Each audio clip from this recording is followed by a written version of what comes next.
Obrigado, Zé Eduardo. Agradeço muito essa oportunidade de estar aqui com vocês hoje para apresentar não apenas um pouco do que a gente tem feito lá, mas também um pouco da nossa visão no que se refere a transporte, a logística e, como eu combinei com o Zé Eduardo, a gente vai fazer inclusive algumas considerações também sobre transporte de passageiros, né, sobre a evolução em cima de trabalhos que nós temos feito.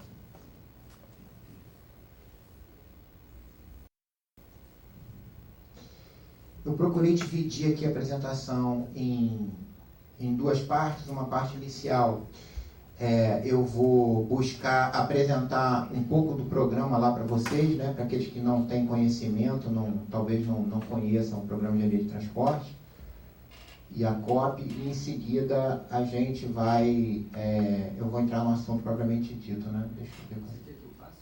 Não, a gente tem que abrir. Tá aqui. Muito bem. Não, acho que está funcionando isso aqui? Tá.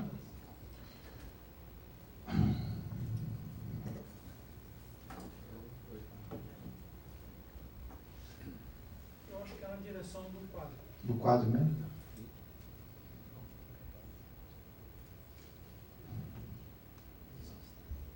Acho que não está.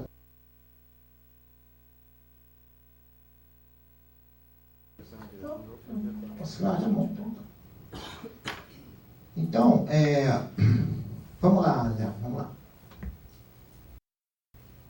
Pode ir adiante.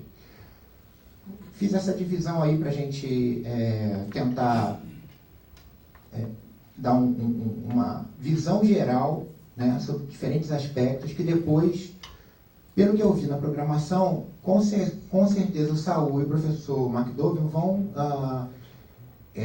botar luz sobre determinadas coisas que a gente vai ver aqui, que são formas gerais. Quer dizer, na verdade, a finalidade dessa apresentação é mais fomentar o pensamento de vocês em cima de alguns problemas e determinadas soluções que a gente pode ter, e em seguida vocês vão entender, em cima do programa que o Zé passou, algumas coisas que a gente pode ver.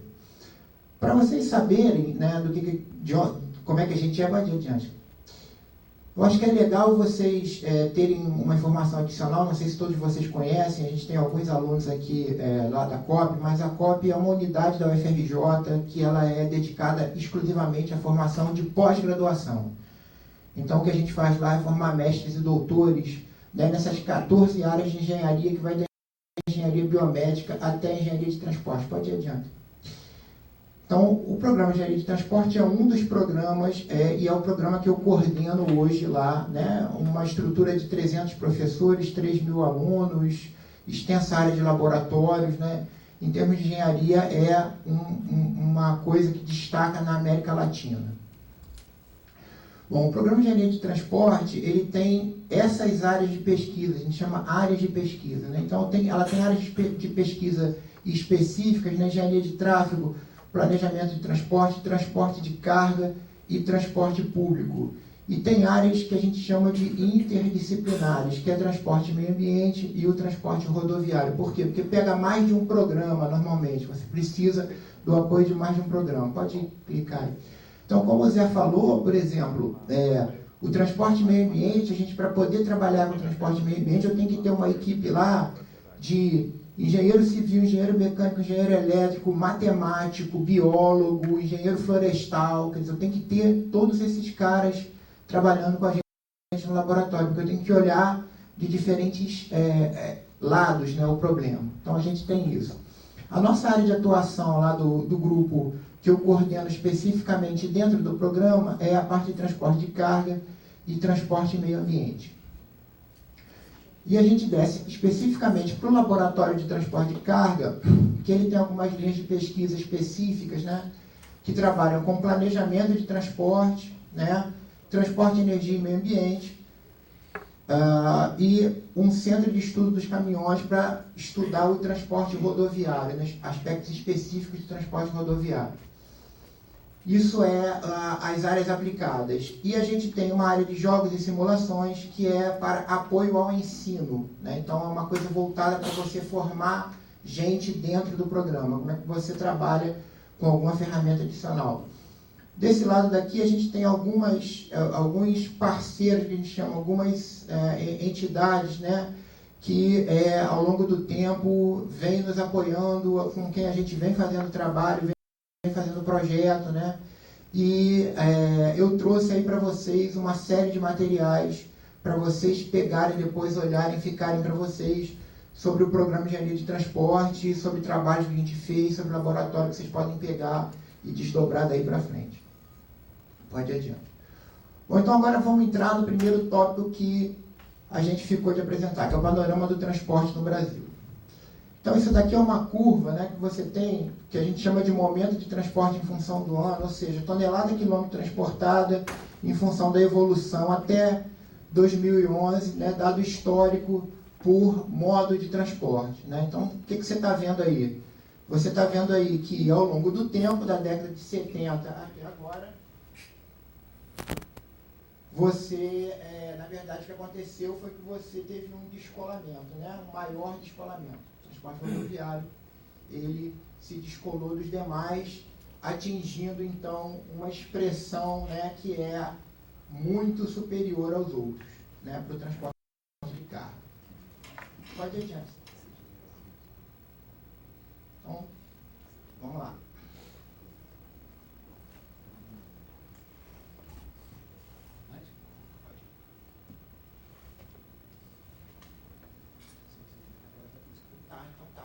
Acho que agora aqui parou.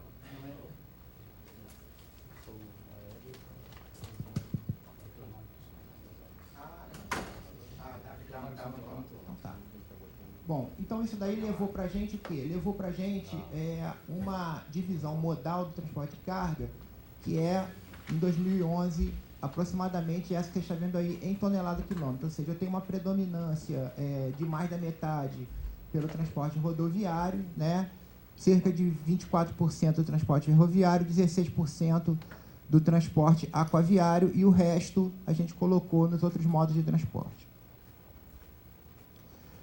Bom, isso daí, quando você olha para esse tipo de situação, você imediatamente vê um problema associado a custo, né? Porque se você comparar, por exemplo, isso aí é um dado conhecidíssimo, divulgadíssimo, antigo, né?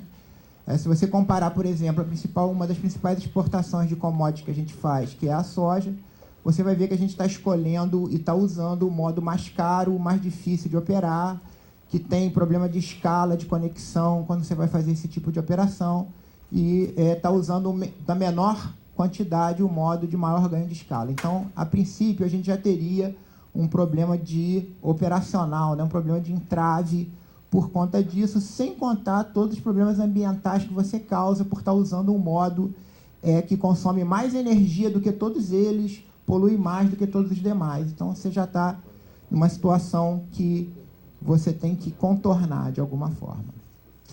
Bom, o Saul vai apresentar com muito melhor propriedade esse tipo de situação, mas em 2007, quando saiu a primeira versão do PNLT, que a gente olhou, ele tinha essa proposta aí, quer dizer, eu vou sair de uma situação que eu estou aqui em 2005, com essa matriz completamente enviesada, um pouquinho diferente, né, do que a gente tem em 2011, você vê, em 2005 a matriz para 2011 foi um pouquinho diferente só. E eu vou para 2025 numa situação de maior equilíbrio, né? Então teria uma situação de maior equilíbrio. O negócio é que em 1950 a matriz de transporte já era igual à que a gente está querendo em 2025. Tá? Então, isso daqui é um dado histórico que mostra para você aí que em 1950 a gente tinha a matriz que a gente quer atingir em 2025. Então, na verdade, a gente andou para trás e agora está querendo andar para frente de novo. Nessa escala de tempo que vocês estão vendo, quer dizer, a gente andou 60 anos numa direção mais fácil do que a que a gente acha hoje que a gente vai conseguir. E a gente precisa, em 15 anos, andar numa situação contrária, como se estivesse remando contra a maré, vamos dizer assim. Então, isso daí vocês podem refletir qual o papel que vocês podem ter no financiamento dessa mudança, porque o financiamento dessa mudança requer que a gente mude a nossa forma de pensar, que a gente comece a ver que temos um problema, a gente precisa trabalhar nesse sentido, tá? Então, essa daí é um exemplo que eu gosto sempre de mostrar. Bom, a gente recentemente acabou de concluir um trabalho que era com finalidade de energia e meio ambiente, que fazia a projeção da matriz de transporte de carga e passageiro para 2050. Quer dizer, um negócio ousado, né? Você ousar fazer um negócio desse, projeção dali para frente. Bom, em 2025, pelo que o business as usual não vai mudar grande coisa, não. Vai continuar exatamente igual como está. Vai mudar pouquinho, pouquinho. Talvez em 2050, se a gente continuar no passo que a gente está, a gente chegue mais ou menos numa matriz parecida com o que o PNLT estava prevendo, que a gente já tinha em 1950. Tá? É claro que futuro é uma coisa impossível da gente prever com certeza. Eu espero que a gente não consiga acertar isso daí, que isso tudo não seja muito diferente disso, que a gente consiga rapidamente chegar naquela situação lá do extremo, que é os dois mais próximos, rodoviário e ferroviário pelo menos, ou o aquaviário também subindo. Bom, quando a gente fala de transporte de passageiro, aí piora muito, né? Porque aí efetivamente a gente só tem rodoviário, né? Então é automóvel, ônibus urbano, ônibus interestadual, tá? Então, se você olhar a tonelada passageiro quilômetro, você passa a ter uma matriz em que o transporte rodoviário é totalmente dominante. E pior que isso, o transporte urbano ele é dominante por automóvel individual, né? Pessoas que andam sozinhas nos veículos. A gente precisaria estar investindo em transporte ferroviário de passageiros em muito mais do que a gente tem feito nos últimos 50 anos, né? E numa taxa muito mais rápida do que a gente tem feito, né? Então, é um descolamento gigantesco e uma predominância assustadora, né? Ele domina totalmente. Vejam que isso é passageiro quilômetro, é momento de transporte, quer dizer, multiplica a gente pela distância percorrida, tá? Porque isso daqui é que impacta, por exemplo, o custo e consumo de energia e poluição, que é o que a gente mais estuda lá. Quando você fala do transporte urbano, né, aí você introduz alguns modos interessantes que são não motorizados, né, a pé, bicicleta, mas você vê que o ônibus continua sendo dominante, né? Esse foi um trabalho que a gente fez para o Painel Brasileiro de Mudanças Climáticas, é o PBMC, né, que a gente coordenou o capítulo de transporte, está saindo esse ano, né? Então, ele, assim como tem o painel intergovernamental de mudanças climáticas, que a gente faz parte do capítulo de transporte, né, que trata do mundo todo, o problema do mundo todo de transporte, energia e meio ambiente. O painel brasileiro tratou especificamente do Brasil, né? Então, essa daí é uma situação nossa. O pessoal que anda a pé e anda de bicicleta, principalmente que anda a pé nas grandes metrópoles, não é porque ele quer adotar uma postura ambientalmente favorável, não, porque ele não tem dinheiro para andar de ônibus, então ele vai a pé, anda grandes distâncias a pé, tá?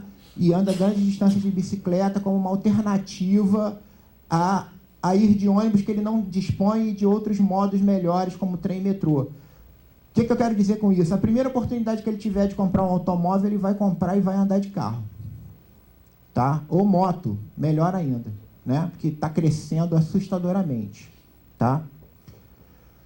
Bom, como o Zé falou, a gente tem uma preocupação ambiental intensa lá no trabalho da gente, e eu não podia deixar de mostrar para vocês esse slide que mostra como que o setor de transporte ele é energointensivo. Então, 1/3 da energia total do Brasil ela é consumida no setor de transporte, com derivado de petróleo predominantemente, tá? O problema do transporte ainda é esse, é que 1/3 da energia vai para a indústria, 1/3 vai para o transporte, 1/3 vai para todo o resto, tá? Só que a indústria conseguiu melhorar a eficiência, conseguiu usar modos, formas de energia diferenciada, como energia elétrica, melhor, gás natural, que é fóssil, mas que tem um impacto diferenciado, e nós, transporte, estamos dependentes do petróleo. Então, esses caras aqui usam gasolina, diesel e querosene de aviação e óleo combustível. Tem a parte boa, né? Se você for em qualquer lugar do mundo falar sobre energia, transporte, eles vão olhar para você é do Brasil, e vão falar assim, biocombs. Ele olha para você e associa você ao uso de biocombustível, etanol, biodiesel. Por quê? Porque 18% da matriz é biocombis e no mundo todo não passa de 2%. Então, ele olha para a gente, num primeiro momento, e acha interessante como que eles conseguiram fazer isso. Num segundo momento, acha que a gente está fazendo uma M gigante, tá? Porque como que eles podem estar fazendo isso sendo o Brasil, né? E a gente, por exemplo, Estados Unidos, não está fazendo. Então, alguma coisa tem diferente e estranha, a princípio, nesses caras, tá? Então, isso é uma coisa que vocês têm que reconhecer também, que a gente deu um passo diferente do resto do mundo nesse sentido. Bom, saindo um pouco do transporte, que é, digamos assim, o nosso principal foco de trabalho lá, né, e olhando